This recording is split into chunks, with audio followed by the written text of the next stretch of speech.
Hello everyone, my name is Kaisha. And I'm Veronica. And we want to welcome you back to The Bantu Village. So where we left off in part 3, I was mentioning that I had a friend of mine, the two friends of ours now, that had said that they would continue looking for land for us because we weren't overly successful at finding areas where we saw land in the northern highland areas. And so they were saying that it probably would be worthwhile to go to the southern highland areas and take a look at some land. And so they told me that what they would do is they would continue looking for land, and then when they found anything or a few plots that they thought were worthwhile visiting, they were going to reach out to me and let me know. And so it was 2019 and we were still in communication. If you remember, it was the end of 2018 going into 2019 that we had left to come back to the United States from Tanzania. And so all from, I would say, February down through June, when I finally heard from them, they were, periodically looking for land in the southern highland areas. And so it was around, I think it was the middle to end of June that I got a call and they were telling me that I needed to book my flight and come back and take a look at some of the areas that they had found that they thought was worthwhile to visit. And so I did. I went ahead and I, booked my flight. And I remember that the friend that we had made when we were in Kenya, he had said that if I'm coming back to Tanzania again, to let him know, because he would come down and he would love to go on the tour to look at land with me. And so I reached out to him and I let him know, hey, I'm getting ready to head back to Tanzania. So if you still are interested in coming, you're more than welcome. And so when I flew in the beginning of July, he took the bus from Kenya down and we met him, we picked him up. And we headed straight from Dar es Salaam we actually went through the national park area, and we ended up in the first place that we visited in the southern highland areas, and that was in Njombe. And I remember they had told me that it was very cold, so just be mindful of the cold. And I was like, cold? Africa? Really? Where? It's not South Africa. This is like near the equator. How cold can it really be? Boy, was I shocked, because when I came, it was summertime for our time where I lived in Maryland. And so it was very warm. And so when I went there, it was shocking that it was as cold as it was, because I think it had it's in the reverse. Yeah, and it had gone down to, because it's on the other side of the equator, and it had gone down to, I would say the upper 40s, low 50s, upper 40s. I was cold. So that was a shock. But, as I was going around and we were going to the different places that they had found in the southern highland area, beautiful, beautiful areas. It really is a lovely country. I must say it is a beautiful country. Sure. But in all of the places that, we had gone, I just didn't feel that was it. And, so we kept, going from one place, and then we went to another area that they found, and we would go to a couple of different plots of land. And I just, it was lovely, but it still did not feel right. And we even had a chance to go to a place in Iringa, or near Iringa, Njombe area, which was Kibidula. And they had a really nice layout, because it was an area of land that I think had been donated, and they were using it for the church, but it also, or had been funded or donated to them through the church, and they had used it to grow avocados. And so they had a whole avocado nursery that was going on, and they had come up with different ways to, nurture the avocados, because there was a disease that was going through, and so they were doing different techniques to keep their avocados from suffering the same fate as some of the surrounding areas. And so it was just really interesting to see how they had it laid out, to see how they did their drip irrigation with the forced water force, because they had like an area where they had a pond and they would gather the water there. Probably was like a reservoir, I should say, where they would gather the water, and they would use the force of the water to do the drip irrigation in the areas where they had the avocados planted. So it was a really good opportunity to see, different models, sustainable agricultural techniques that were being used. And, I think it was inspiring for me to see how, you could go about, getting your farm situated and set up, and, be very strategic in how you have it laid out. And so we, kept looking in different areas, and I think we had gotten to, we were continuing to go further south as we were looking around at the different land that was available. And we had come to an area where the village elder needed to take us to where the land was. And so we picked him up in the village, and he was, driving with us. And by the way, all along the way, there were different times where we were getting a flat tire here. We had to go and change the tire. And so anyway, we got to the point where we got to where the village elder was. We picked him up, and he was going to direct us to where the land was that he wanted to show was for sale. And so we were driving on the main road, and then he told us, okay, you need to turn off to the left. And so we turned off to the left. And as we were driving, there was a big tree that fell across the way. And so we were kind of like, okay, well, I didn't know how we're going to get around this. So we initially were thinking that maybe we'll have to, figure this out another day, or maybe go to another location. And so we had all gotten out, and we were looking around to see how we could maneuver around the tree, and we didn't see anything. And so one of the guys had gone back in the car, and he was turning the car around. And as he was turning around, he saw another path around the tree. And so we all got back in the car, and we kept driving, and we were driving a little ways, and we got to an area where it was like a natural bridge. And we got out of the car, and the village elder was telling us, oh, this is the area that we call God's Bridge. And I was like, wow, God's Bridge, this is interesting. And it was like a steep precipice on either side.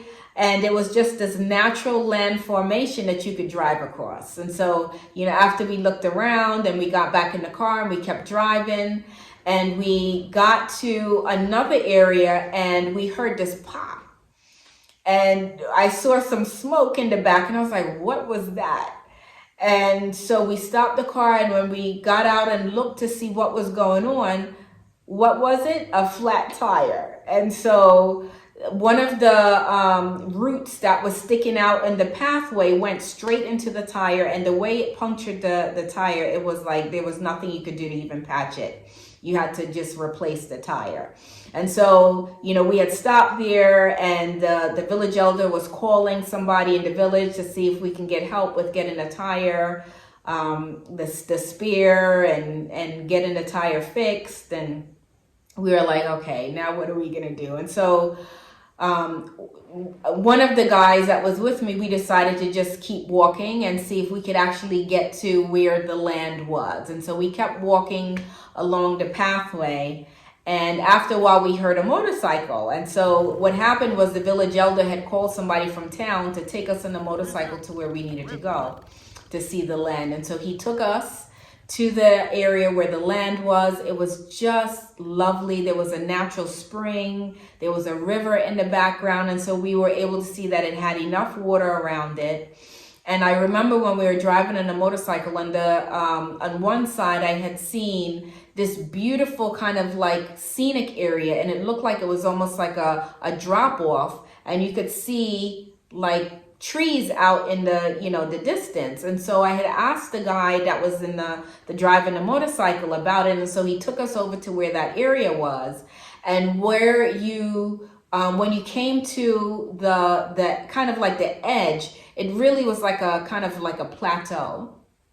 And so when you look down, you could see like the canopy of the trees below. So it was higher. It was the elevation of where we were was higher. And then you could see down below, it was just all natural, untouched, trees and land. It was just absolutely beautiful. The scene itself was just absolutely beautiful.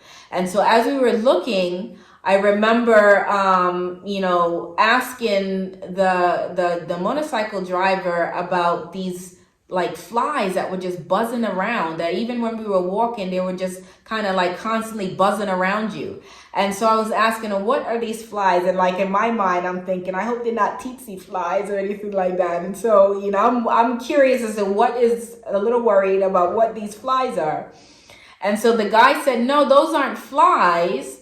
Those are friendly bees. And so there were these little bees, these cute little things when you actually look at it, these little bees that just, like to fly and buzz around people. And then what I ended up finding out is that they give the sweetest, the honey that they make is, one, very expensive, but it's also very sweet. And so it's, it's a highly sought after honey. And the thing is about it is that it's hard to find it because they're very secretive in terms of where they have their hive.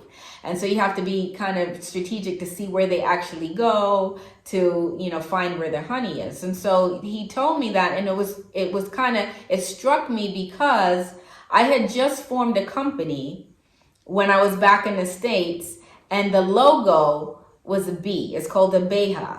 And so, and it's actually a nonprofit organization. And so it's called the Beha International Development. And so the logo being a bee, and I'm looking at this bee and I'm like, okay, so I think he's telling me something. I think the Most High is telling me something, that here, first we cross over God's bridge.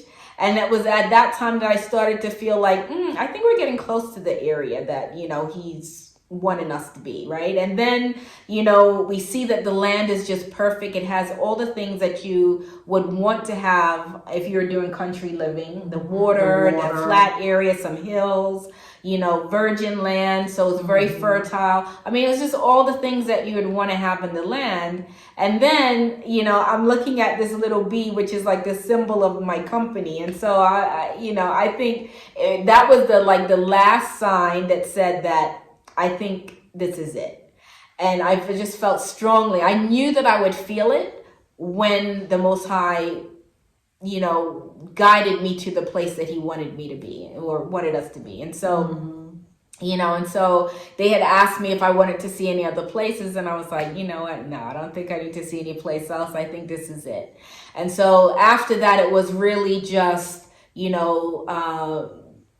making the preparations for, how to have the meeting with the village elders and, meeting with the villagers and making sure that they're all in agreement with the sale of the land. And so it was a whole process that we had gone through, and it wasn't finished. So even after I finally left to go back to the States, the discussions were ongoing, and so it was going to be a bit of a process. And so we, were dealing with that. So back in the United States now, I was now facing a situation in my job where there was new leadership and there was racism that I was experiencing. And I just felt that it was time for me to move on. Mm-hmm. And it was an interesting situation because I typically was always looking for ways, more self-focused on getting to the next level. My focus on my career was always leveling up, right? And it was this interesting situation that I felt myself in because I didn't have a drive to find another job that would kind of level me up to that next stage in my career. I just kind of felt, I think, as I was praying and studying the Bible and getting closer to the Most High, I no longer felt driven by my own ambitions like that. Now it was more focused on where does the Most High want me? Yeah. So it put me in a different frame of mind. And so, even though I was very miserable on my job and what I was going through, I remember that, I needed to wait and see what the Most High wanted me to do. Because I had my own ideas as to what I wanted to do, but I needed to wait and make sure that it was in line with him. And so I had prayed about it, because I had already written up my resignation letter and everything, but I felt like he was saying, not yet. Just wait, it's not yet. And so that was when an opportunity had come up in regards to something that it was a business opportunity in Dubai. And it was just what I was waiting for, because I remember praying. I was like, I do not want to start the new year in this job, because I just wanted to start the new year fresh and not dealing with all the toxicity that was going on. And so I had prayed about it, and the opportunity came at the end of 2019. Towards the end of 2019. And I was like, thank you, Lord. This is exactly, Most High, this is exactly what I was looking for. And so I used that opportunity to segue right out of that job. I was not in that job in the beginning of the year. I was now in Dubai. I think I go in there mid-January. I was there for a month. So I was there from mid-January to mid-February. And I remember while I was there, I started to hear things about some virus that was going on in China. And I was like, okay, what is going on? What could be going on there? And then I started seeing videos of people dropping dead in the street. It was crazy. I was like, what is going on? And then I remember they started doing screenings at the airport in Dubai.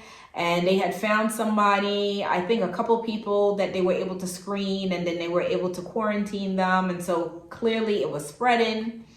And I remember I had done a tour when I was there. It was a sand tour. And while I was out there, we were in a SUV with other people. And I remember there was one guy that was in the SUV with me and a few other people, and he looked sick. He was sweating profusely and coughing, and I found out he was from Iran. And if you remember, Iran at that time had an epicenter for yes, the virus. It was a lot of people. I think it was obviously China, Iran, and Italy.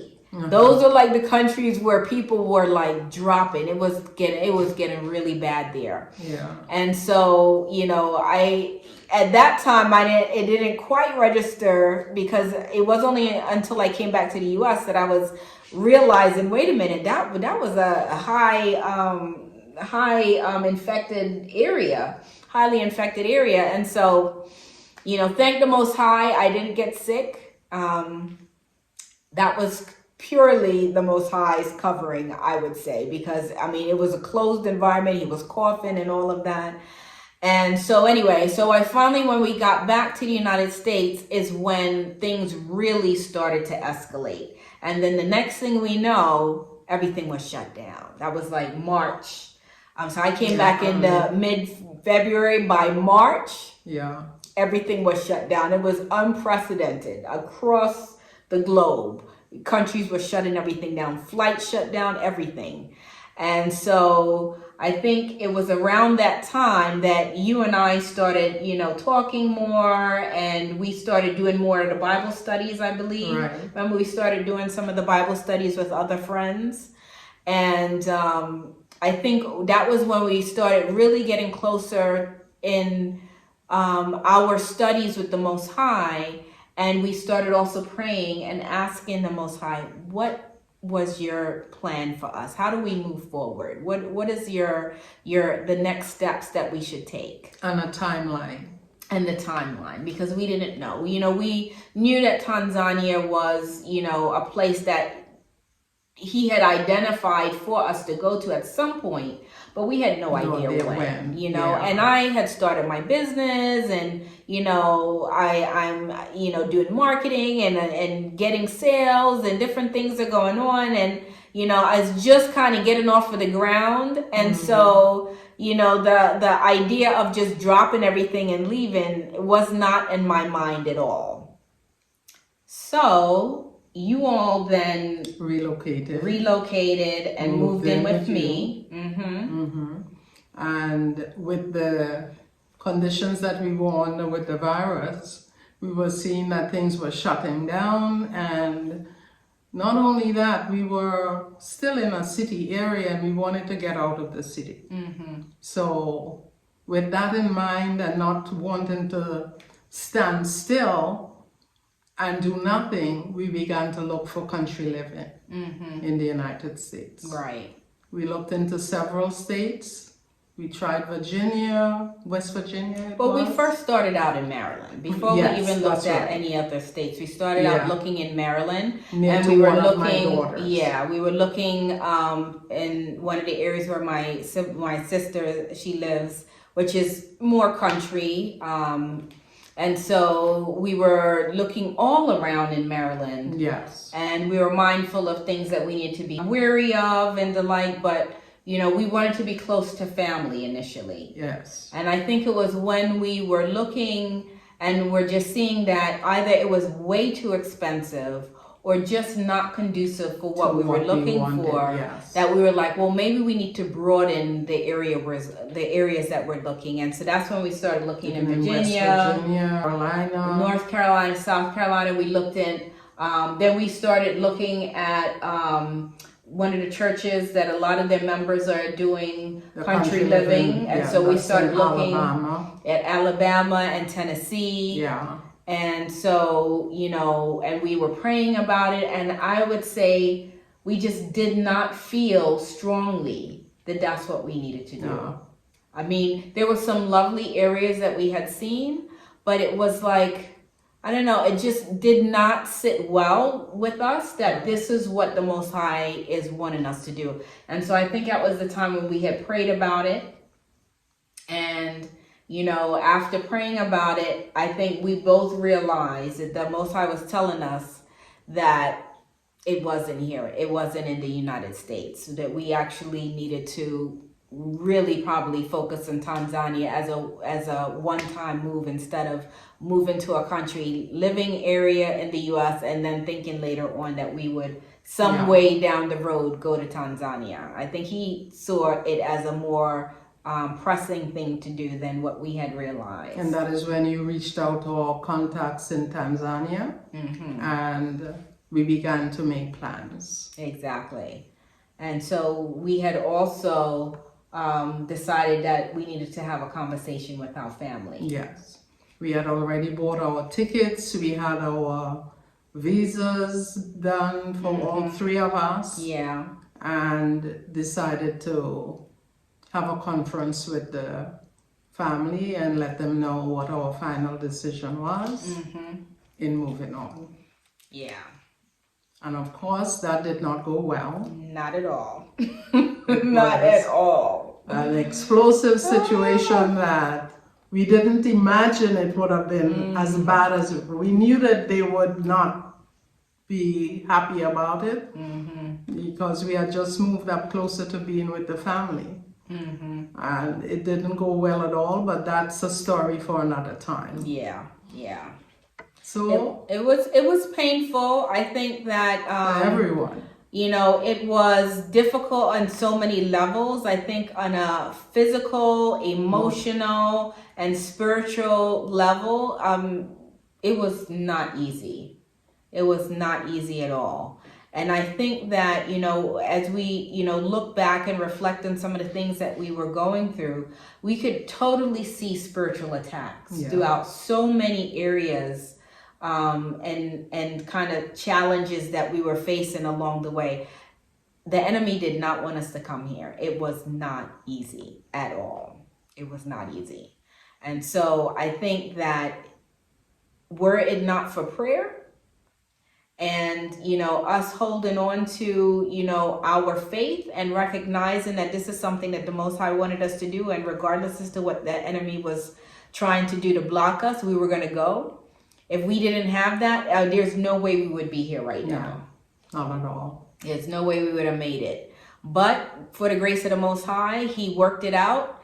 And he knew that we were determined to fulfill what his will for us was. And so he made sure that he paved the way for us. And if you remember, even packing, that was a nightmare. Thank God for one of my friends that had come and helped.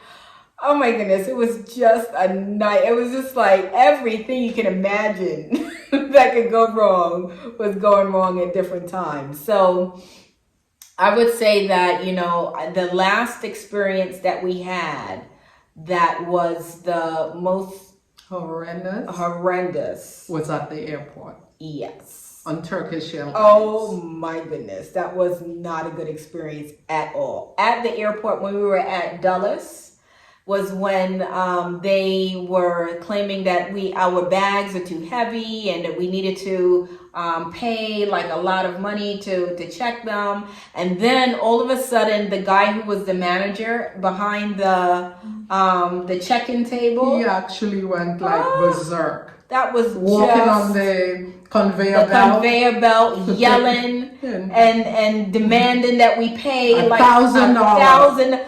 It was even the people that were behind the desk were like in That's shock. Too much. And they were in shock. Yes. It was horrific. It was absolutely horrific.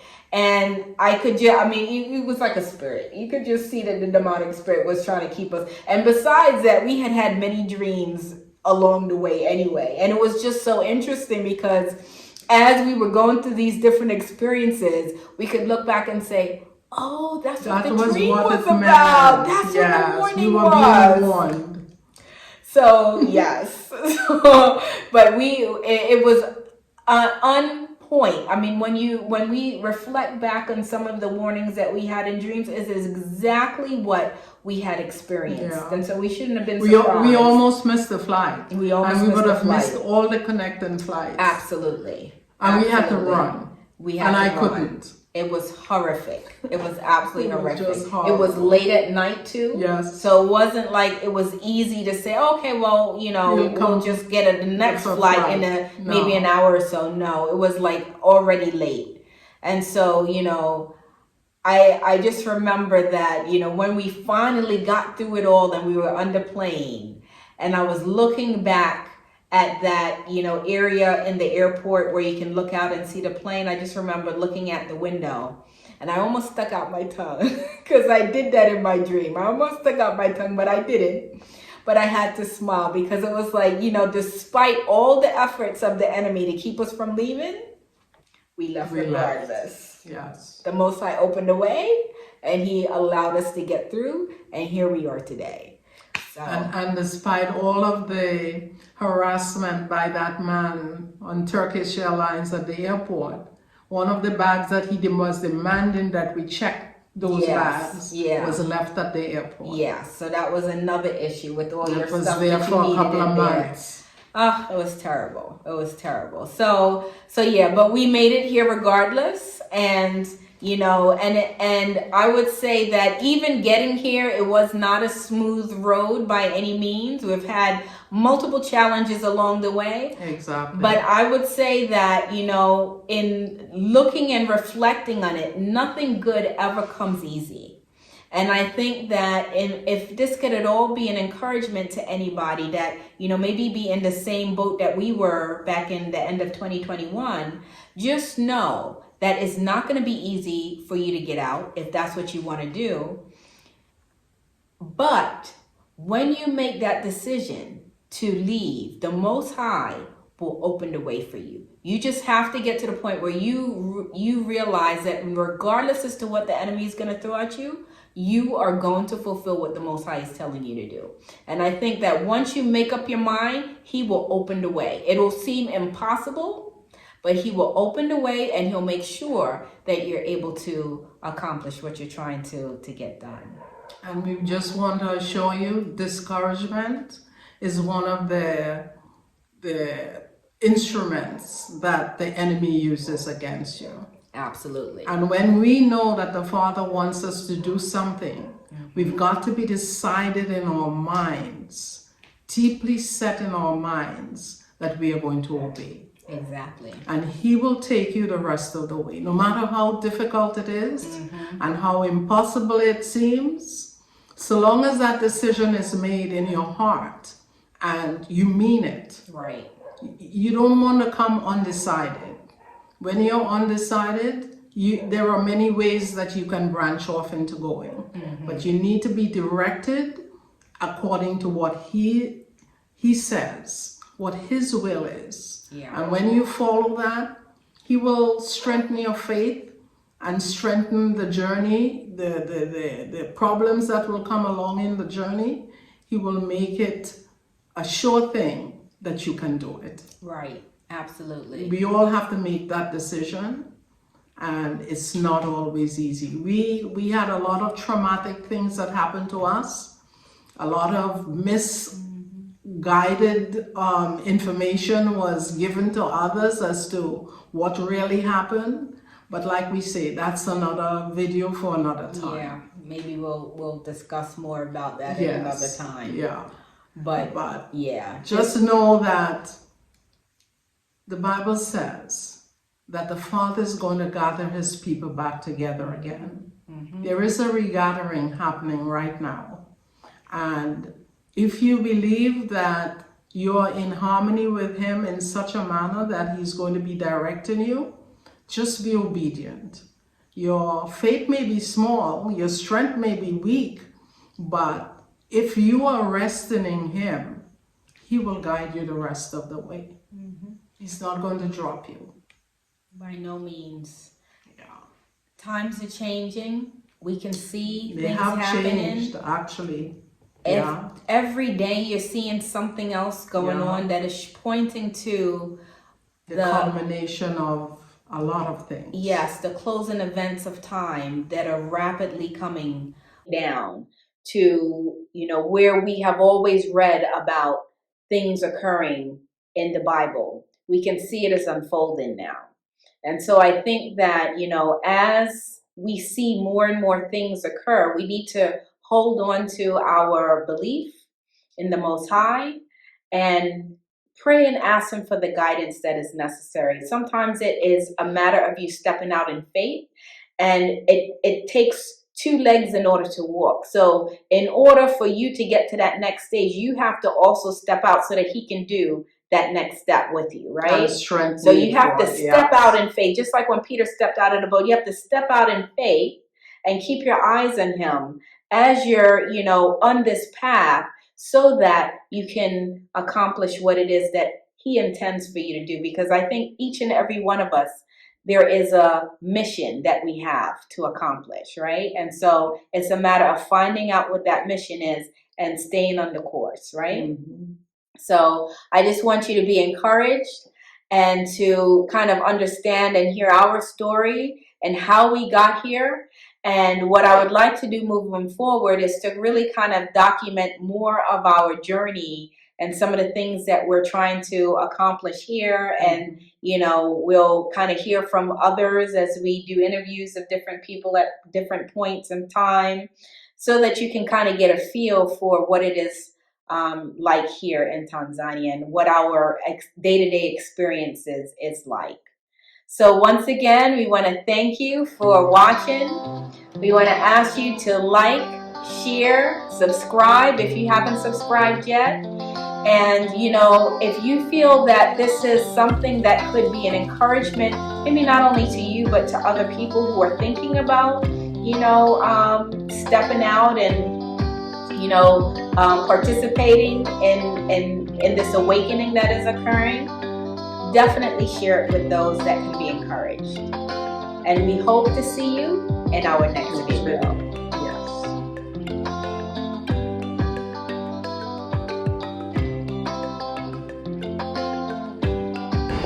So Here we go. We're on our trip to We're in Istanbul. a new life in Tanzania. We're stopping through Istanbul, We had one hellish journey to get to where we are. We almost missed our second flight, but Satan is a liar and he's a defeated foe. Indeed. And we are, regardless, going about God's calling for our life. And this is going to be the beginning of a new journey, and we are excited about what he has in store. Absolutely. And we believe that because of everything that we went through, clearly The Father has a mission. he has a plan, and Satan was trying to disrupt it. But again, he's a defeated foe. So we are excited. We're getting ready to go to our gate now, and we'll see you on the other side. Amen.